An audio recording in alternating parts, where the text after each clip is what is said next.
Assalamualaikum semua.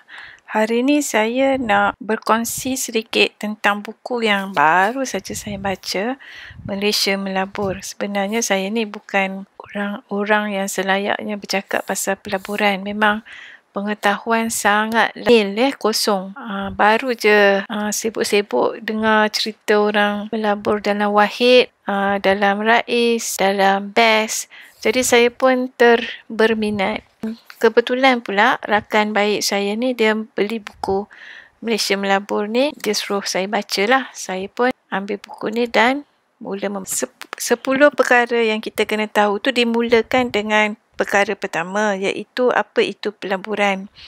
Jadi dalam buku ni penulis Eza dan Pak Teh ni telah mengambil rujukan daripada Kamus Dewan edisi keempat. Kamus Dewan Bahasa dan Pustaka tu maksud pelaburan, iaitu sejumlah wang dipanggil modal yang dilaburkan dalam satu usaha niaga dan sebagainya. Maksudnya kemungkinan kita beli tanah kan, dan tak lama lepas beli tanah kita jual dan kita dapat keuntungan. Jadi wang yang kita guna untuk beli tu dipanggil modal, dan bila kita dapat untung tu, itu merupakan satu pelaburan lah. Jadi ini maksud pelaburan. Penulis juga membawa satu pertanyaan yang sering tanya selain daripada isu keselamatan, ialah berapa modal yang perlukan sebenarnya. Sebelum kita tanya berapa banyak modal tu, kita kena pastikan duit yang hendak kita labur tu merupakan duit lebihan, bukan duit yang kita perlu untuk guna bayar keperluan. Itu syarat utama bila kita nak berlabur lah. Settlekan dulu semua keperluan kita, barulah wang lebihan yang ada tu kita guna sebagai modal. Pesanan penulis juga ialah kita mulalah dengan modal yang kecil dahulu, yang kita mampu untuk rugi. Kena letak dalam fikiran kita, kalau kita laburkan duit tu sebanyak mungkin RM100, kalau kita rugi RM100 tu, ia tidak menjejaskan kehidupan kita. Ini penting dalam step langkah pertama bila kita nak melabur. Satu lagi persoalan orang-orang yang tak ada pengalaman, tak ada pengetahuan dan tak ada ilmu sangat tentang melabur ni, macam saya, ialah berapa lama tempoh modal yang kita labur tu boleh meningkat. Pesanan daripada penulis, pelaburan ni macam tanam pokok. Dia tak tumbuh hari ni kita tanam, esok terus besar. Jadi perlu masa untuk membesar. Sama juga dengan pelaburan, kita mesti ada sikap untuk bersabar. Dan lebih lama masa kita sabar, dan maka lebih berkembanglah pelaburan kita. Jadi kalau nak lebih baik macam penulis, biarlah daripada muda lagi. Macam saya dah tua ni, tak apalah kot, biar lambat asal biar lambat asal bermula kan. Tak kisahlah di usia mana pun. Perkara yang kedua, ada 10 perkara kan. Tapi yang ni perkara yang kedua, kenapa perlu melabur? Dia petik satu nasihat yang ditulis oleh Warren Buffett. Siapa yang kenal Warren Buffett ni kenal lah. Kalau tak kenal, tolonglah Google dekat internet. Malas nak bagi tahu kat sini. Warren Buffett ni cakap, if you don't find a way to make money while you asleep, you will work until you die.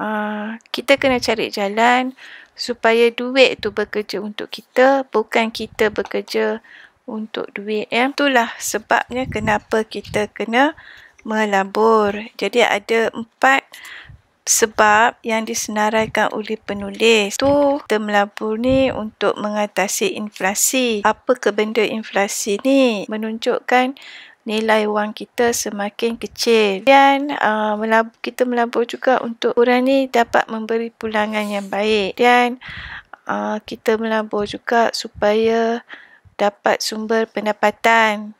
Kalau ada sumber pendapatan tetap, melabur ni boleh jadi sumber pendapatan sampingan. Dia juga menyenaraikan antara perkara keempat ialah pelaburan boleh membolehkan kita untuk mencapai matlamat kewangan. Penulis juga menulis tentang faedah berganda. Pelaburan ni selain daripada 4 perkara tu, pelaburan ni boleh mendatangkan satu keadaan dia panggil faedah berganda. Contoh, Kalau tahun pertama kita labur 10K kan, 10,000.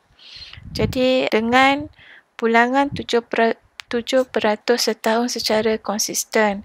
Jadi tahun kedua, tahun pertama tu pulangan dia kita akan dapat 700. Jadi 10,700 pada tahun kedua kan. Jadi dalam 10 tahun agak-agaknya berapakah jumlah tu digandakan. Jadi penulis ada buat jadual, ada buat kiraan. Dia tunjukkan dalam 10 tahun nilai 10,000 tu telah menjadi 19,672.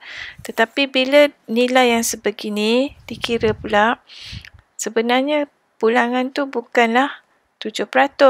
Bila ada dalam simpanan tu sebanyak RM19,672, bermaksud pulangan yang didapati oleh pelabur ini ialah 9.67%.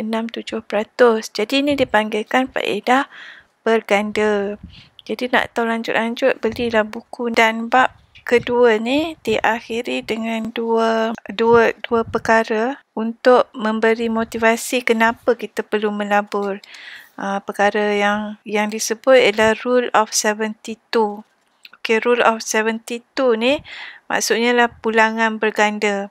Kalau nak tahu Rule of 72, tolonglah beli buku ni. Ya. Dan akhirnya penulis juga tulis tentang masa itu emas. Jadi sebab pelaburan tu dia memakan masa ya untuk dia berganda. Jadi sementara kita masih ada masa, perlulah kita melabur.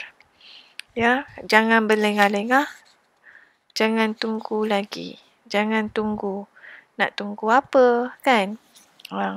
Jadi mulalah melabur sikit-sikit. Lama-lama akan jadi bukit. Okey, kita jumpa lagi dalam video yang seterusnya.